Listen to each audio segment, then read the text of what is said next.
நான் நிறைய சொல்லிட்டேன்ல. இல்லைங்க, ஒரு 4 நாளுக்கு முன்னாடி எனக்கு எஸ்ஐடில இருந்து ஃபோன் பண்ணாங்க. ஃபோன் பண்ணி நான் ஃபர்ஸ்ட் அவங்க கிட்ட வந்து என் பாராட்டுகளை சொன்னேன். பரவாயில்ல, இவ்வளவு சீக்கிரமா நீங்க வந்து ஒர்க் பண்றீங்கன்னு சொன்னேன். அப்ப இந்த விஷயமா கேட்டாங்க. ஆமா நடந்ததுன்னு சொன்னேன். பட் நான் கம்ப்ளைண்ட் கொடுக்கல. There's no complaint. ஸோ என்னை இன்வெஸ்டிகேட் அவங்க பண்றதுக்கு எதுவும் கிடையாது. நான் கம்ப்ளைண்ட் கொடுத்தா என்னை இன்வெஸ்டிகேட் பண்ணலாம். கம்ப்ளைண்ட் கொடுக்கல. They just wanted a clarification, இது நடந்ததான்னு. That's all. கண்டிப்பா நான் அது எப்ப சொல்லிடுறேன். கமிட்டினா வந்து நீங்க வந்து நான் ஒண்ணே சொல்ல விரும்புறேன். ஏன்னா நீங்க பிரஸ் எல்லாருமே இருக்கிறதுனால, கமிட்டினா என்ன இவ்வளவு அக்கிரமம் நடக்குதா தமிழ்ல? அப்படியெல்லாம் கிடையாது. தமிழ்ல அந்த அளவுக்கு நிறைய குறைஞ்சு போச்சு. ஏன்னா படிச்சவங்க வந்திருக்காங்க. அவங்கவுங்க வந்து அவங்க பிஹேவியர் மாறி போச்சு, அவங்களுடைய ஆட்டிடியூட் மாறி போச்சு. எல்லாமே வெரி வெரி என்ன சொல்றது, ரொம்ப கான்ஃபிடண்டா இருக்காங்க, ரொம்ப ஸ்மார்ட்டா இருக்காங்க. எல்லாரும் அந்த மாதிரி இருக்காங்க. சோ எங்கேயோ ஒரு இடத்துல நான் நினைக்கிறேன், 2வது தரத்துல இருக்கிற கேரக்டர் ஆர்டிஸ்டோ இல்ல ஏதாவது ஒரு கதாபாத்திரம் எங்கேயோ ஒரு இடத்துல தவறு நடக்கிறதுக்கு வாய்ப்புகள் இருக்கு.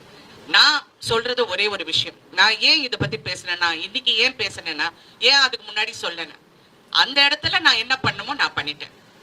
என்ன மோகன்லால் சாரே கேட்டாரு, ஐயோ இது என் செட்ல நடந்த சார், நான் பேர் சொல்ல விரும்பல, இது நீங்களோ வேற யாரோங்கிறது நான் சொன்னேன். ஆனா பெரிய ஆளுங்கள் யாரும் அந்த செட்ல இல்ல. நான் நடந்து போகும்போது பாக்குறது, நான் பார்த்தோன்னே I knew it was a wrong video. ஆனா எனக்கு அந்த பாஷையில எனக்கு அவ்வளவு ஃப்ளூவெண்ட் இல்லாதனால நான் பேசல. தென் நான் ஒரு தமிழ் தெரிஞ்ச ஆள்கிட்ட என்னது இது அப்படின்னு, இல்லைங்க இந்த மாதிரி எல்லாம் வச்சு பிடிச்சு வாங்குவாங்கன்னு வாங்கிட்டேன். I told them delete it. But delete பண்ண சொன்னாலும் எவனோ ஒருத்தன் ஒரு காப்பி அனுப்பிச்சிருப்பான், ஃபார்வர்ட் இருக்கும். அப்புறம் நான் வந்து ப்ரொடக்ஷனை கூப்பிட்டு சத்தம் போட்டு, இது மாதிரி இது நீங்க வந்து நீங்க தான் பாதுகாப்பு கொடுக்கணும். இதெல்லாம் கேரவன்ஸ் வந்து ஹீரோவோட கண்ட்ரோல் கிடையாது. இல்லைன்னா சும்மா அவர் மேல போடணும் இவர் மேல போடணும், இங்க சென்சேஷனலைஸ் பண்றதுக்காக இல்ல.